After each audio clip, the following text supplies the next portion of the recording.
Indian Prime Minister Narendra Modi's reform agenda suffered another major setback on Thursday when lawmakers ended the summer parliament session acrimoniously and without approving a tax reform bill aimed at faster economic growth.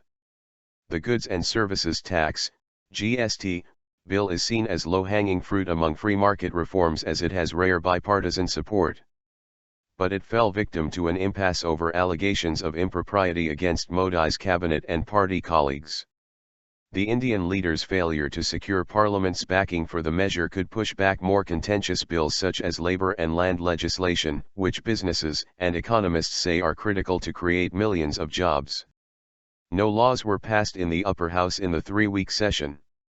Debate descended into insults that spilled to the streets, where opposition lawmakers marched and Modi's cabinet staged a counter-protest under a statue of Mahatma Gandhi.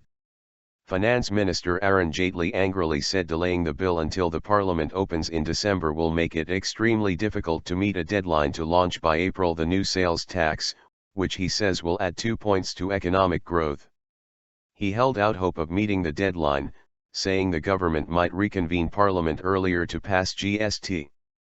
"We have not taken any decision as yet," he told reporters.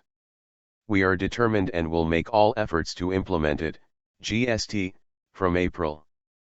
But the government first needs to reach a rapprochement with the opposition Congress party that is adamant in its demand for the resignation of 3 of Modi's colleagues." Political opposition had already forced the Indian leader to backtrack on a pro-business land bill. The bigger picture is that PM Modi has missed another major opportunity to push ahead with contentious reforms, Shilan Shah, an economist with Capital Economics, wrote in a research note. Indian businesses have long coveted GST to subsume a thicket of federal and state levies that inflate costs. The tax has been watered down to win the backing of states, but HSBC said in a note this week it would still add 60 basis points to growth.